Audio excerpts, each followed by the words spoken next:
میرے ایک دوست ہیں، وہ قبروں کو کبھی سجدہ کرتے ہیں، کبھی وہاں جا کے دعا کرتے ہیں. میں نے روکا تو انہوں نے مجھ پہ کفر کا فتویٰ لگا دیا.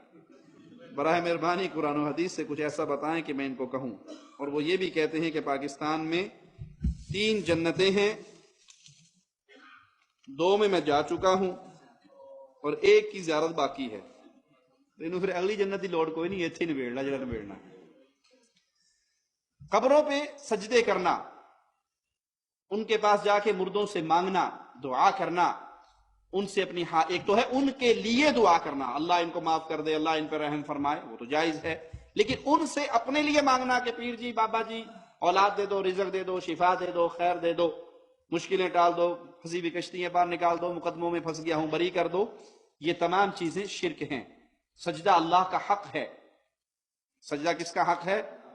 وَاسْجُدْ وَاقْتَرِب، سجدہ کر، اللہ کے قریب ہو جا، یہ اللہ کا حق ہے. جب کسی اور کے لیے کرو گے آپ نے اس کو اللہ کی عبادت میں حصے دار بنا دیا.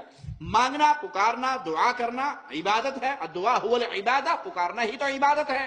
اللہ سے پکارا، اللہ سے مانگا، اللہ کو پکارا، اللہ کی عبادت کی. مردے کو پکارا تو آپ نے مردے کی عبادت کی. اس بھائی کو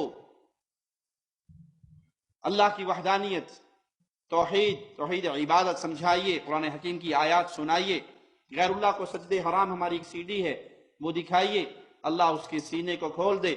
اور دنیا کے اندر اگر جنت ہوتی، یہ پیروں کی قبروں پہ بنے ہوئے نا بیشتی دروازے، فلاں بابے کی قبر پہ، فلاں بابے کی قبر پہ، یہ بزرگوں کی قبروں کو بیت اللہ سے بڑھانے کی ناکام سازش ہے.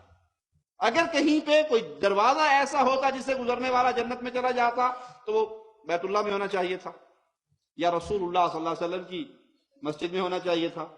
افضل ترین جگہ ہیں یہ 2، اور ان دونوں پہ ایسا کوئی دروازہ پاک پتن شریف میں ہے.